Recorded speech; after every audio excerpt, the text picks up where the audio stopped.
많은 분들이 요한계시록을 읽으면서 궁금해하는 것들이 몇 가지가 있습니다. 먼저 생채칩은 과연 실제로 있는 것이며 그것이 요한계시록의 말씀대로 한다면 언제쯤 들어올 것인가? 또 휴거는 언제쯤 일어나는가? 첫째 부활은 무엇이고 둘째 부활은 무엇이며 둘째 사망은 무엇인가? 천년 왕국은 지상에 임하는 것인가? 아니면 천상에 있는 왕국인가? 또 새하늘 새 땅은 천상에서 이루어지는가? 아니면 지상에서 이루어지는가? 그리고 마지막 때에 일어날 징조와 현상들은 과연 무엇이 있는가? 이런 것들을 궁금해합니다. 오늘 이 기록된 계시록 전체의 말씀을 통하여 이런 의문점들이 다 해결되는 시간 될 수 있기를 바랍니다. 말씀은 너무나 명확하고 정확하게 이 모든 일들에 대한 해답을 주고 있습니다. 이 기록된 말씀을 그대로 받을 때에 우리의 이 의문점들이 해결되고 또 이 묵시를 통하여 또 시대의 징조를 통하여 우리가 지금 어느 때를 걸어가고 있으며 무엇을 준비해야 될지가 명확하게 드러나리라고 봅니다. 성경의 묵시를 보면 이 묵시라는 것은 예언된 말씀이지만 지금까지 역사적으로는 성취된 일이 없고 성취된 일이 없기 때문에 앞으로 일어날 예언의 말씀들을 묵시라고 하지요. 그래서 대표적인 묵시의 말씀이 바로 요한계시록이고 또 예수님께서 마태복음 24장에서 말씀하신 내용, 특별히 3절에 보니까 예수께서 감람산 위에 앉으셨을 때에 제자들이 조용히 와서 이르되 우리에게 이르소서 어느 때에 이런 일이 있겠사오며 또 주의 임하심과 세상 끝에는 무슨 징조가 있사오리까? 어느 때에 이런 일이 일어나겠으며 또 주님의 임하심과 세상 끝에 무슨 징조가 있습니까? 하고 물어보는데 이 징조에 대해서 예수님이 풀어주신 말씀이 24장 본문이고요. 그렇다면 예수님이 이 징조를 풀어주시는 말씀과 요한이 받은 계시와 이 두 말씀이 일치해야 할 것입니다. 일치해야 되고 공통점이 있어야 되고 또 서로 계시가 상응해야 우리가 이 계시의 말씀이 이 묵시가 진실이다, 진리다 그렇게 믿을 수 있을 것입니다. 그러면 이 요한계시록 말씀과 또 마태복음 24장의 예수님의 계시가 과연 일치할까요? 자, 특별히 우리 7절 마태복음 24장 7절과 8절을 한번 읽어보겠습니다. 민족이 민족을 나라가 나라를 대적하여 일어나겠고 곳곳에 기근과 지진이 있으리니 이 모든 것은 재난의 시작이라. 재난의 시작에 어떤 일이 일어난다고요? 민족이 민족을 나라가 나라를 대적하여 서로 싸우고 평화를 해치는 그런 일이 일어나고요. 그리고 기근과 지진이 있으리니 이렇게 예언의 말씀을 주고 있습니다. 자, 그런데 이 본문이 놀랍게도 요한계시록 6장 3절부터 6절에 보니까 이 기록들이 상응하고 있더라 하는 것입니다. 자, 요한계시록 6장 3절부터 6절 말씀입니다. 둘째 인을 떼실 때에 내가 들으니 둘째 생물이 말하되 오라 하니 이에 다른 붉은 말이 나오더라. 그 탄자가 허락을 받아 땅에서 화평을 제하여 버리며 서로 죽이게 하고 또 큰 칼을 받았더라. 원문에는 죽이게 하려고 미래형이죠. 큰 칼을 받았더라. 큰 칼을 받아 죽이게 하는 화평을 깨뜨리는 일이 일어날 것이다. 셋째 인을 떼실 때에 내가 들으니 셋째 생물이 말하되 오라 하기로 내가 보니 검은 말이 나오는데 그 탄자가 손에 저울을 가졌더라. 내가 내 생물 사이로부터 나는 듯한 음성을 들으니 이르되 한 데나리온의 밀 한 되요 한 데나리온의 보리 석 되로다. 또 감람유와 포도주는 해치지 말라 하더라. 이게 무슨 내용이냐면 이 저울은 곡식을 다는 저울을 말합니다. 곡식을 다는 저울로 달았더니 하루 종일 일해서 한 데나리온에 보리 석 대, 또 밀 한 대. 하루 종일 일해서 양식 조금 살 수 있을 만한 그런 기근이 왔다는 것을 말씀하고 있는 것입니다. 큰 기근이 와서 하루 종일 일해도 조금 양식밖에 얻지 못하는 그런 기근이 올 것을 말씀하고 있습니다. 자, 이 인은 이제 본격적으로 인을 떼기 시작하면서 내 사자가 나와서 세상을 치도록 준비하는 과정이죠. 이 모든 것이 재난의 시작이라 이제 준비 단계를 말씀하고 있는 것입니다. 자, 그래서 이 본문과 마태복음 24장 7절 8절에 기록된 민족이 민족을 나라가 나라를 대적하고 또 기근과 지진이 있을 것이다. 이것이 재난의 시작이다. 라고 말씀하신 내용과 일치하는 것을 볼 수가 있습니다. 계속해서 마태복음 24장 9절을 한번 읽어보겠습니다. 그때에 사람들이 너희를 환난에 넘겨주겠으며 너희를 죽이리니 너희가 내 이름 때문에 모든 민족에게 미움을 받으리라. 여기서 너희가 누굴까요? 지금 예수님이 마지막 때에 어떤 징조가 있겠습니까? 라고 물어보는 제자들에게 지금 주시는 말씀입니다. 그러므로 여기서 너희를 우선 보편적인 그리스도인으로 볼 수도 있지만 특별히 유대의 그리스도인들, 이 제자들과 같은 메시아닉 주라고 그러죠. 이 유대의 그리스도인들이 환난에 처할 것이다. 이런 경고의 말씀으로도 받을 수 있다는 것입니다. 자, 그 맥락에서 15절을 보면 더 분명해집니다. 15절 말씀. 그러므로 너희가 선지자 다니엘이 말한 바 멸망에 가증한 것이 거룩한 곳에 선 것을 보거든. 이렇게 되어 있습니다. 예수님이 지금 말씀하시는 거룩한 곳은 어딜까요? 당연히 예루살렘 성전입니다. 예루살렘 성전에 멸망에 가증한 것 우상이지요. 예루살렘 성전에 우상이 선 것을 보거든. 이렇게 말씀하십니다. 이것은 무슨 말씀입니까?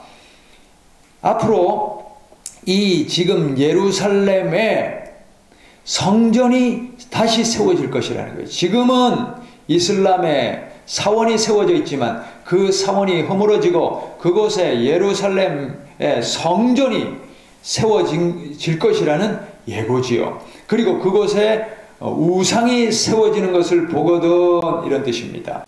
그렇다면 지금 예루살렘에 다시 성전이 세워질, 이걸 제3성전이라고 그러죠. 다시 성전이 세워질 기미가 보입니까? 그렇죠? 이미 허락만 떨어지면 성전을 지을 수 있는 모든 준비가 갖추어져 있습니다. 그 안에 있는 모든 집기들이 다 마련되어 준비되어 있고 또 제물을 드릴 송아지도 준비가 되어 있고 또 금초대며 이런 것들 다 만들어서 이미 준비가 되어 있는 상태입니다. 그래서 성전이 세워지도록 허락만 기다리고 있는 상황이지요. 게다가 트럼프 대통령을 통하여 예루살렘은 이스라엘의 수도라고 선언을 함으로써 지금 이슬람권과 유대인 사이에 긴장이 더 고조되고 있음을 우리는 보고 있습니다. 아마 곧 예루살렘이 이스라엘로 회복되고 그리고 그곳에 성전이 세워질 날이 틀림없이 올 것입니다. 그러면 예수님이 말씀하신 이 모든 일들이 시작되고 이제 이 세대 내에 이 세대가 지나기 전에 인자가 오는 것을 볼 것이라. 그래서 저는 이 제3성전이 지어지는 것이 바로 예수님이 한 세대 내, 이 세대 내에 오실 그런 징조의 시작점이라고 보는 것입니다. 계속해서 마태복음 24장 21절을 읽어봅니다. 이는 그때에 큰 환난이 있겠음이라. 창세로부터 지금까지 이런 환난이 없었고 후에도 없으리라. 이 그때에가 어떤 때입니까? 예루살렘이 이스라엘로 회복되고 그곳에 성전이 세워지고 우상, 멸망에 가증한 것이 서고 이런 것이 일어날 때에 큰 환난이 이스라엘, 이 유대에 닥치는데 큰 환난이 이스라엘에 닥치는데 창세로부터 지금까지 이런 환란이 없었고 후에도 없으리라.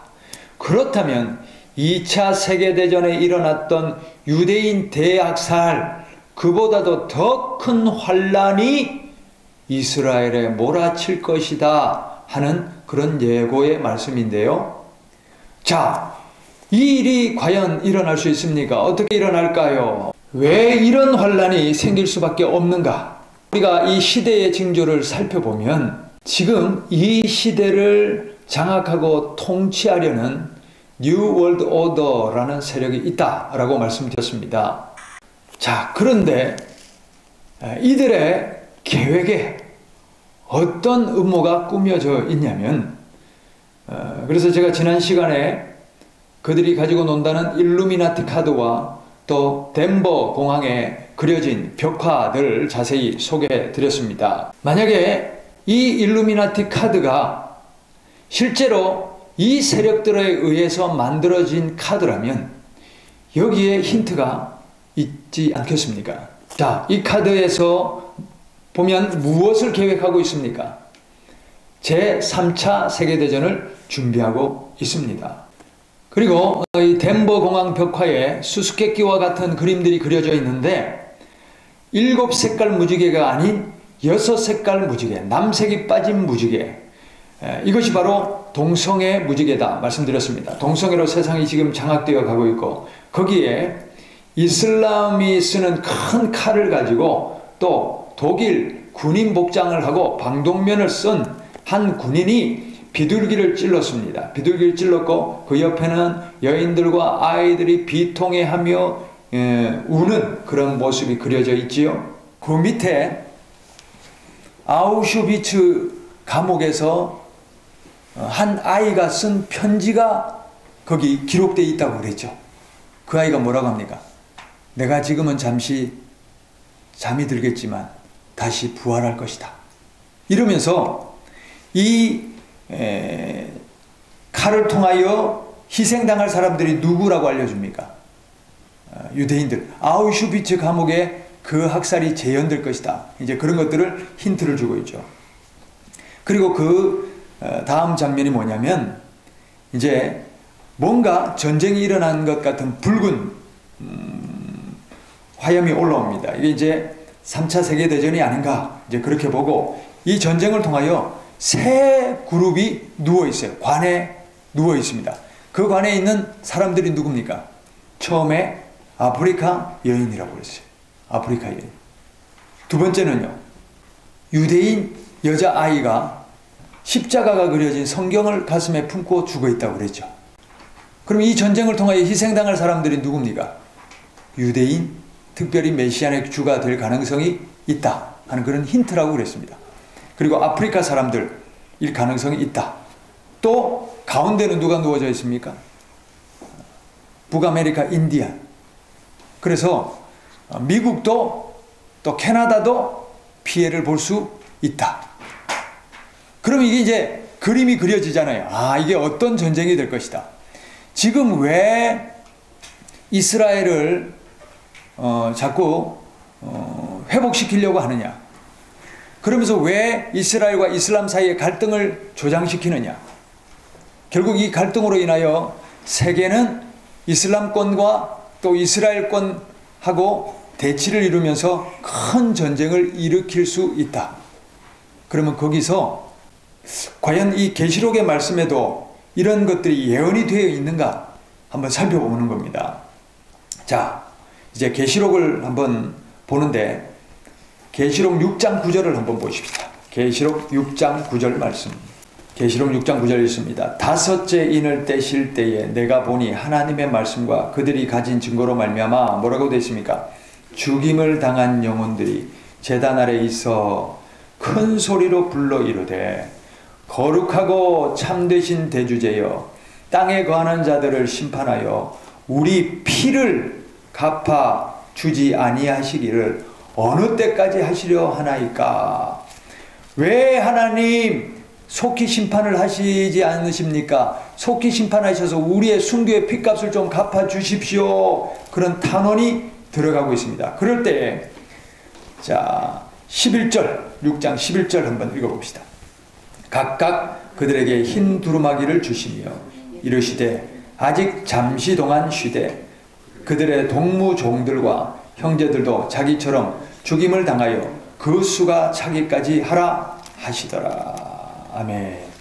자, 이게 마태복음 24장에는 어떻게 되어 있느냐? 제가 한번 읽어보겠습니다. 마태복음 24장 9절부터 한번 읽어보면 그때의 사람들이 너희를 환난에 넘겨주겠으며 너희를 죽이리니 너희가 내 이름 때문에 모든 민족에게 미움을 받으리라.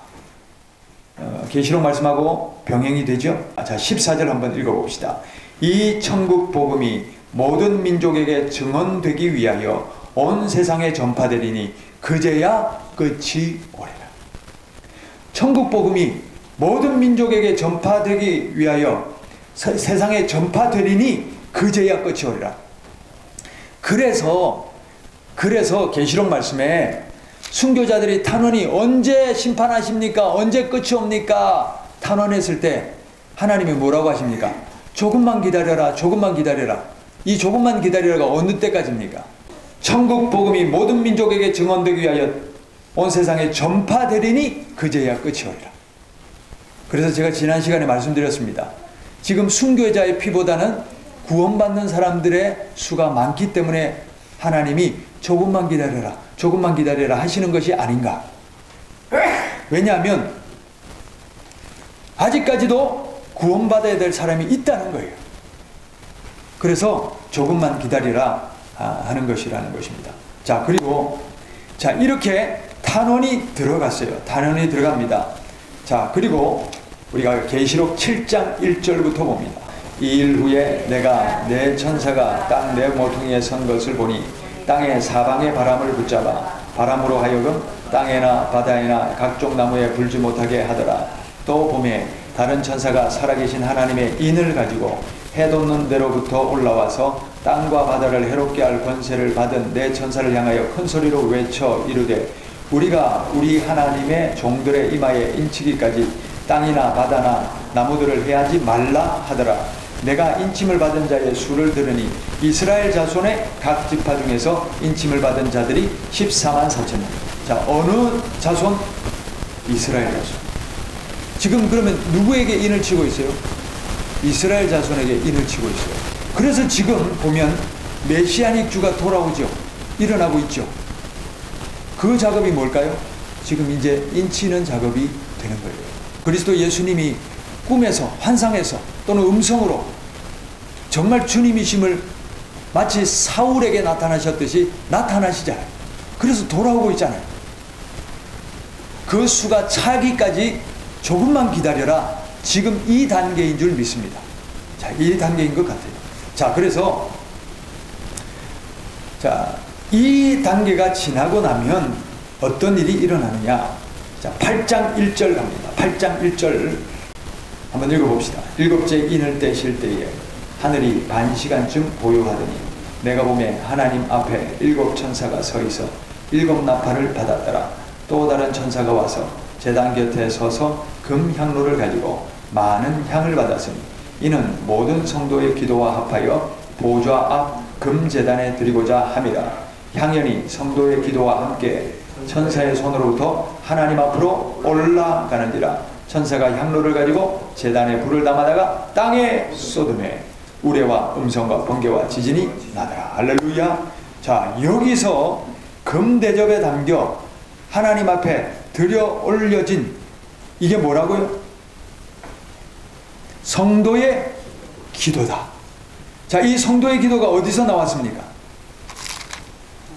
예, 6장 10절, 11절, 6장 10절에 나왔죠? 대주제여 땅에 거하는 자들을 심판하여 우리의 피를 갚아주지 아니하시기를 어느 때까지 합니까? 이 성도들의 탄원의 기도는 게. 그때 하나님 뭐라고 하십니까? 조금만 더 기다려라. 조금만 더 기다려라. 그러고 나서 지금 무슨 작업을 한다고요? 인치는 작업을 하는 거예요. 유대인 중에서 하나님이 구원해야 될 사람을 부르는 중에 있는 줄 믿습니다. 그리고 이제 그 기도가 탄원이 이제 하나님 앞에 어떻게 됐다는 거예요? 접수가 됐다. 접수가 되니 이제 뭐가 들어가야 됩니까? 드디어 출전의 나팔이 부러져야 될 때가 됐습니다. 그 탄원이 하나님께 올려드려지자 8장 5절 말씀, 천사가 향로를 가지고 제단에 불을 담아다가 땅에 쏟음에 우레와 음성과 번개와 지진이 나더라.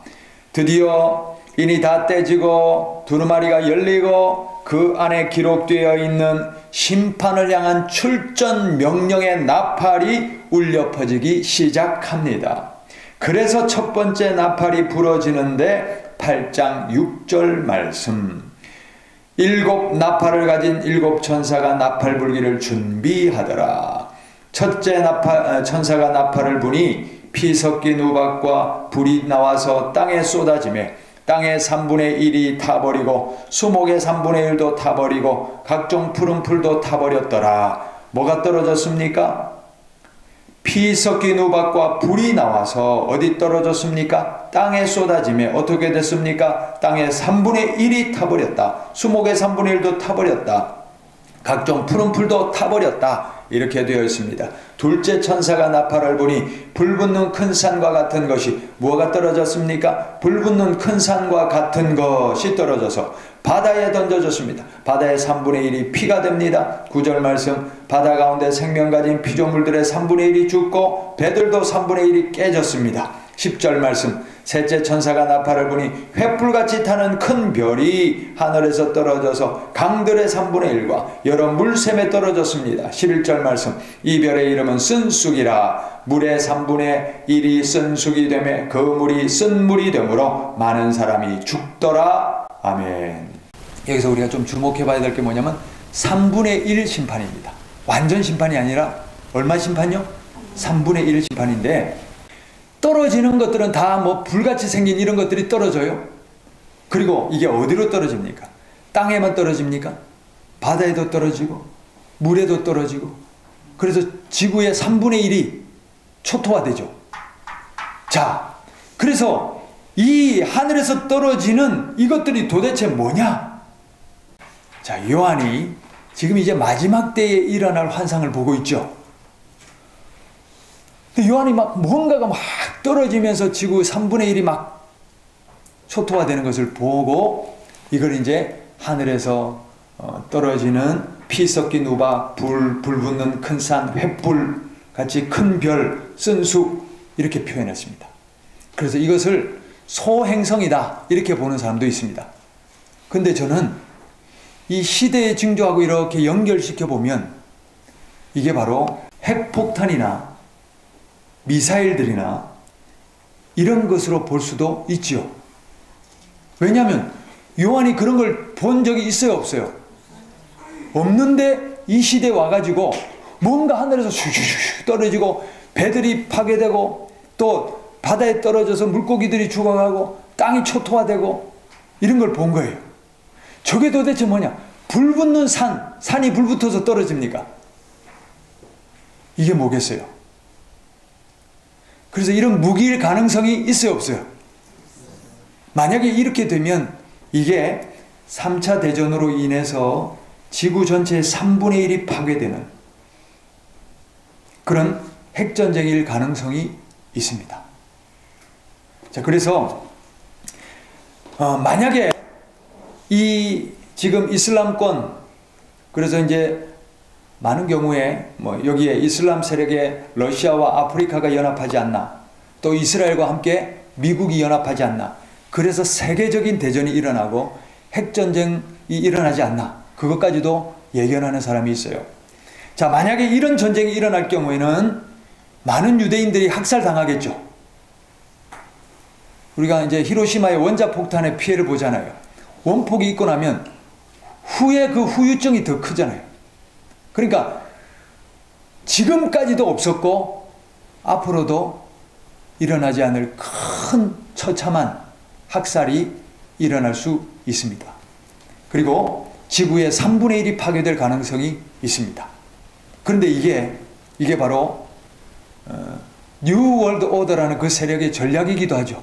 그 세력들이 지하에 벙커를 만들어 놓고 이제 뭐라고 하냐면 이 지구 전체의 인구를 5억 명으로 줄여야 된다. 그렇게 얘기하잖아요. 5억 명으로 어떻게 줄입니까? 뭘 통해서요? 이런 것들을 일으켜서, 전쟁을 일으켜서 줄일 수도 있지 않습니까? 이제 그래서 뭐냐면, 이 지금 요한이 본 이 계시가 세계 3차 대전을 내다볼 수도 있지 않나 하고 생각해 볼 수 있습니다. 왜 그렇게 하냐면, 이게 지금 타이밍상으로는 정확하게 하늘에서 떨어지는 소행성이나 이런 것들이 아니라면 이게 전쟁으로 인한 지구상의 큰 피해를 의미할 수도 있습니다. 자, 그 다음에 한번 넘어가 봅시다. 자, 이렇게 큰 지구의 대환란이 3분의 1이 환란을 당하는 이 초토화가 일어나고 나면 그 다음에 등장하는 것이 뭐냐면, 자, 쭉 이제 넘어가서 13장으로 가보시면 됩니다. 자, 13장. 요한계시록 13장 말씀입니다. 자, 요한계시록 13장 1절부터 봅니다. 내가 보니 바다에서 한 짐승이 나오는데 뿔이 열이요 머리가 7이라. 그 뿔에는 10왕관이 있고 그 머리들에는 신성모독하는 이름들이 있더라. 내가 본 짐승은 표범과 비슷하고 그 발은 곰의 발과 같고 그 입은 사자의 입 같은데 용이 자기의 능력과 보좌와 큰 권세를 그에게 주었더라. 그의 머리 하나가 상하여 죽게 된 것 같더니 그 죽게 되었던 상처가 나오며 온 땅이 놀랍게 여겨 짐승을 따르고 용이 짐승에게 권세를 주므로 용에게 경배하며, 이 용이 누굽니까? 사탄이죠. 짐승은 이제 용의 권세를 받은 세상의 통치 세력, 세상의 권력자를 말하는 것이죠. 자, 4절. 용이 짐승에게 권세를 주므로 용에게 경배하며 또 짐승에게 경배하여 이르되 누가 이 짐승과 같으냐? 누가 능히 이와 더불어 싸우려 하더라. 또 짐승이 과장되고 신성모독을 하는 말하는 입을 받고 또 42달 동안 일할 권세를 받으니라. 42달이 3년 반.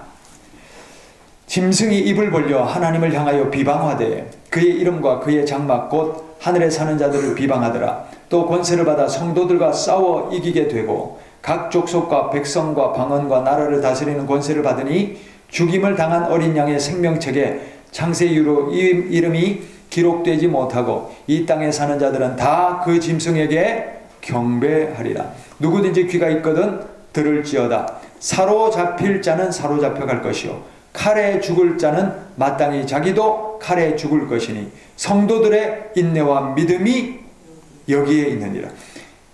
사로잡혀갈 사람이 사로잡혀가게 되고 칼에 죽을 사람이 칼에 죽는 일이 일어나는데, 그래서 성도들의 인내와 믿음이 필요하다, 이런 뜻이죠.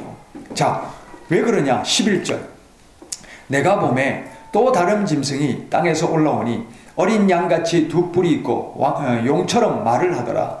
그가 먼저 나온 짐승의 모든 권세를 그 앞에서 행하고 땅과 땅에 사는 자들을 처음 짐승에게 경배하게 하니 곧 죽게 되었던 상처가 나은 자니라. 큰 이적을 행하되 심지어 사람들 앞에서 불이 하늘로부터 땅에 내려오게 하고, 자, 여기 보면 불이 하늘로부터 땅에 내려오도록 하는 그런 이적과 권세를 받는 거예요. 이게 누구를 가리키냐면 마태복음, 예수님이 24장 23절부터 24절에 예언하신 말씀입니다. 제가 지금 말씀드리는 요한계시록의 순서하고 마태복음의 순서가 그대로 일치합니다. 자, 마태복음 23장 24절, 24장 23절 24절 다 같이 읽습니다. 그때에 사람이 너희에게 말하되 보라 그리스도가 여기 있다 혹은 저기 있다 하여도 믿지 말라. 거짓 그리스도들과 거짓 선지자들이 일어나 큰 표적과 기사를 보여 할 수만 있으면 택하신 자들도 미혹하리라. 이 거짓 그리스도, 적그리스도가 나타났죠. 지금 요한계시록의 13장 그 용으로부터 권세를 받은 짐승이 바로 적그리스도, 거짓 그리스도를 말하는 겁니다. 그래서 13절부터 봅시다. 요한계시록 13장 13절. 큰 이적을 행하되 심지어 사람들 앞에서 불이 하늘로부터 땅에 내려오게 하고 짐승 앞에서 받은 바 이적을 행함으로 땅에 거하는 자들을 미혹하여 땅에 거하는 자들에게 이르기를 칼에 상하였다가 살아난 짐승을 위하여 우상을 만들라 하더라.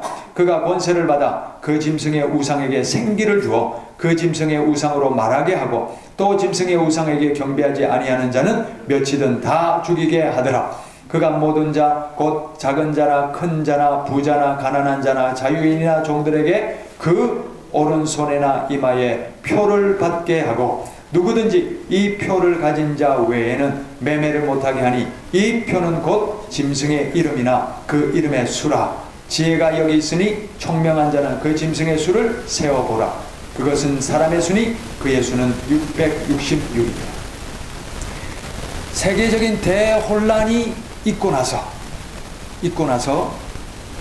이 적그리스도가 나타나서 세계를 평정하는 척하면서 놀라운 권세와 기적을 일으키니까 사람들이 어떻게 하겠어요? 그 혼란 중에 다 넘어갈 것 아닙니까? 다 넘어가서 그 짐승의 권세에 굴복하고 짐승이 이끄는 우상에게 굴복하고 또 짐승이 이 혼란 중에 집어넣는 게 뭡니까? 칩이라는 거예요. 왜 그럴까요? 이 전쟁이나 이 난리통을 겪으면 어떻게 됩니까? 실종자들이 얼마나 많겠습니까?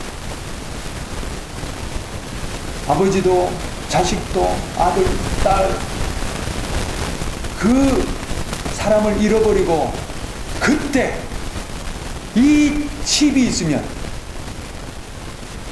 위성으로 검색해서 그 사람이 어디 있는지 시체로도 다 찾을 수 있을 텐데 이러면서 그리고 이 혼란이 겪고 나면 화폐가 어떻게 되겠어요?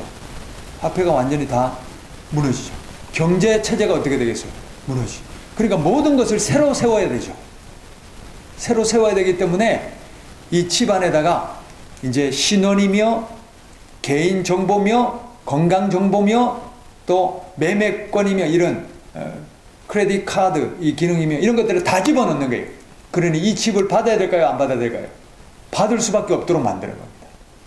그러나 성경 말씀이 그때가 올 것을 기가 막히게 미리 알려주고 있어요. 그때 칩을 받으면 된다, 안 된다? 안 된다. 자, 그래서 이 거짓 그리스도가 하는 역할이 뭐냐면 혼란통에 평정을 주면서 칩을 집어넣게 하는 거죠. 자, 그래서 보셔요. 덴버공항의 벽화에 이 혼란을 겪고 나서 이제 평정의 시대가 오잖아요. 그 가운데 누가 있어요?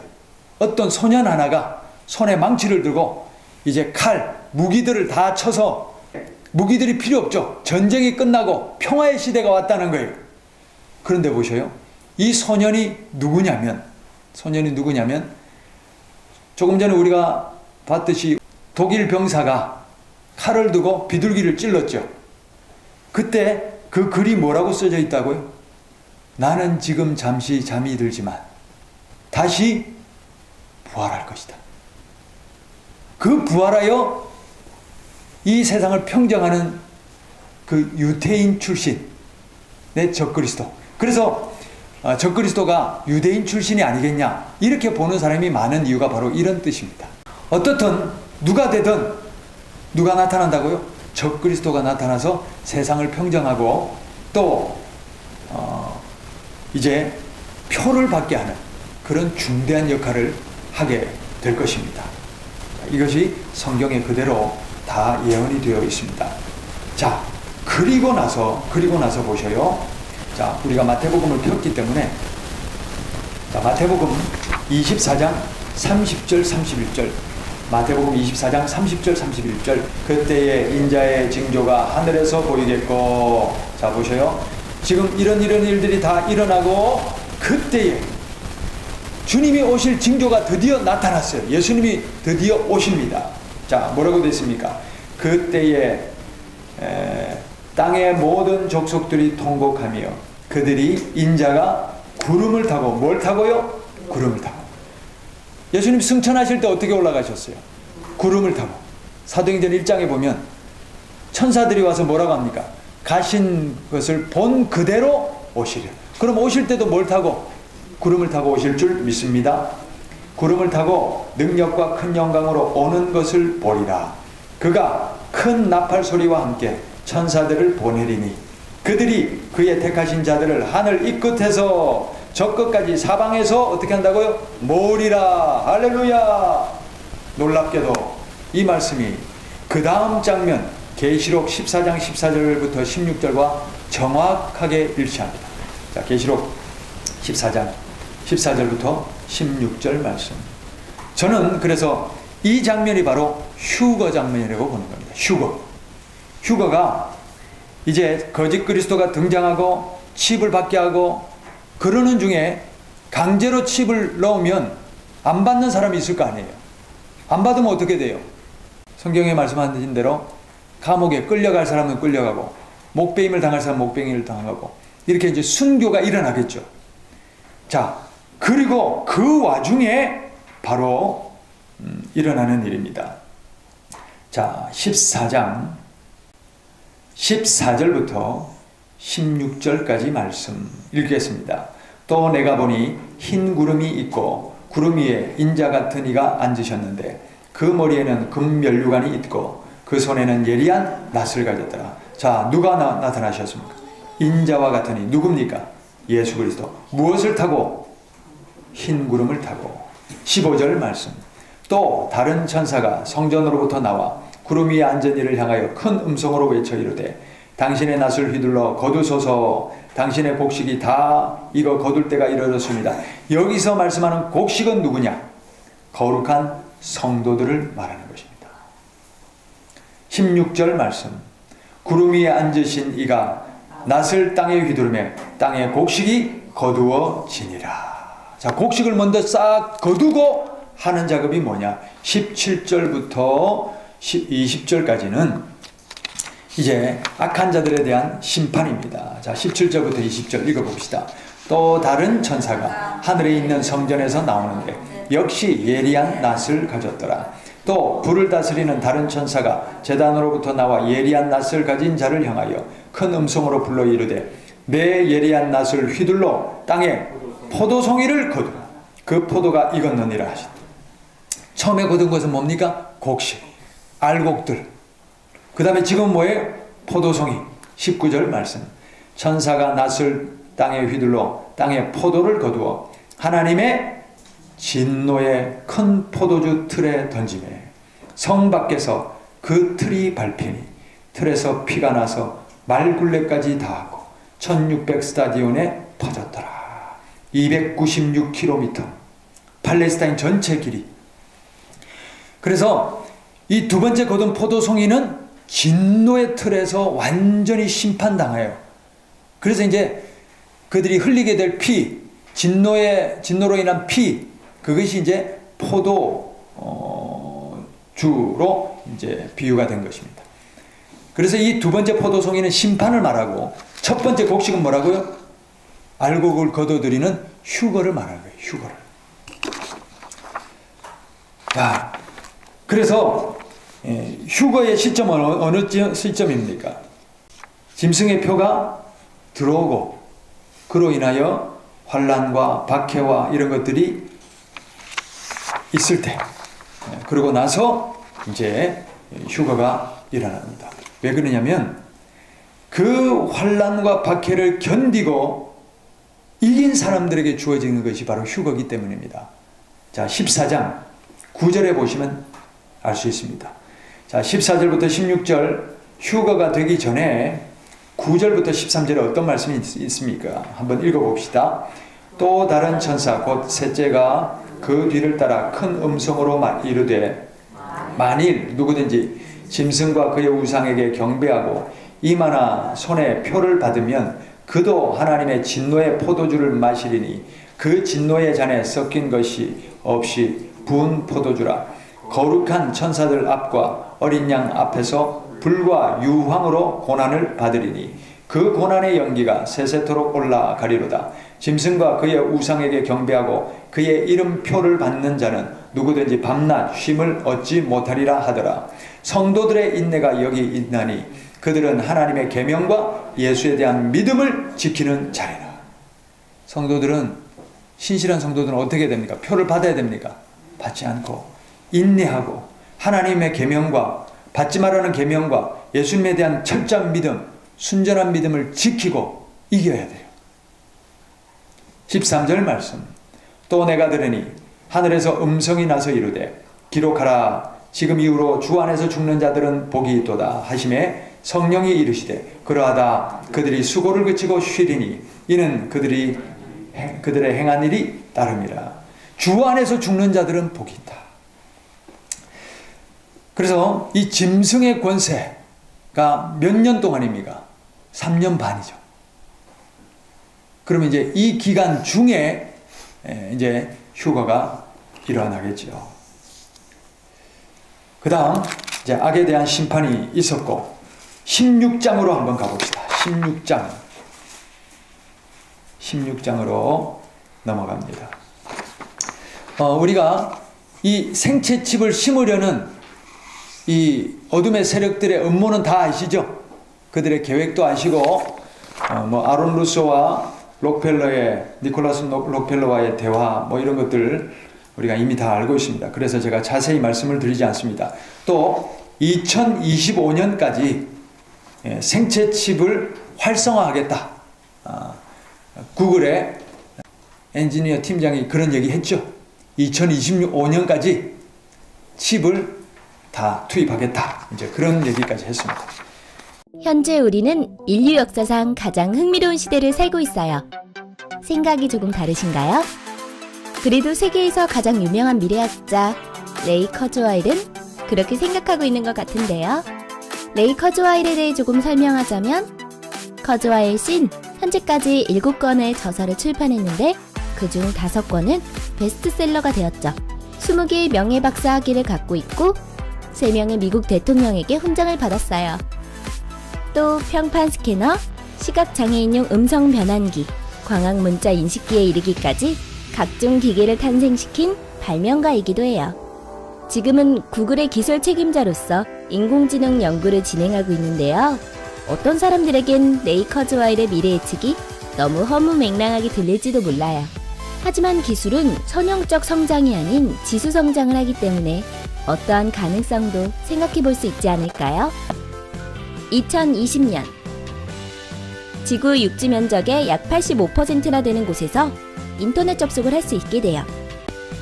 2025년 웨어러블 디바이스 대신 몸 안에 장착하는 임플란트 디바이스가 널리 보급됩니다. 제가 듣기로는 지금 이재용 회장이 30조 원을 평택 공장 짓는 데다가 푸는 거예요. 저 뭐 하는 공장입니까? 칩 만드는 공장이잖아요. 그렇죠? 이거는 뭐 제 얘기가 아니고 거기 회사를 다니는 사람이 얘기해 준 거예요. 이제 이런 일들이 지금 이제 본격적으로 진행되고 있음을 봐야 됩니다. 이게 지금 이런 것들이 음모가 아니고 실제로 일어나고 있다니까요. 왜냐하면 하나님의 말씀은 진리요. 그대로 된다고 하면 되어지는 것인 줄 믿습니다. 이제 우리가 준비해야 될 때예요. 그러면 뭘 제일 준비해야 되겠습니까? 영적으로 깨어있도록 준비하고 거룩한 신부가 되도록 준비하고 특별히 휴거될 수 있도록 준비하시기를 바랍니다. 그렇죠? 휴거돼서 하나님 앞에 얼른 들려 올라가야지. 지금 계속 읽어가시면 아시겠지만 그 뒤에 지구가 당하는 재앙을 휴거 안 되면 다 당해야 되는 거예요. 한번 봅시다. 어떤 일들이 일어나는가.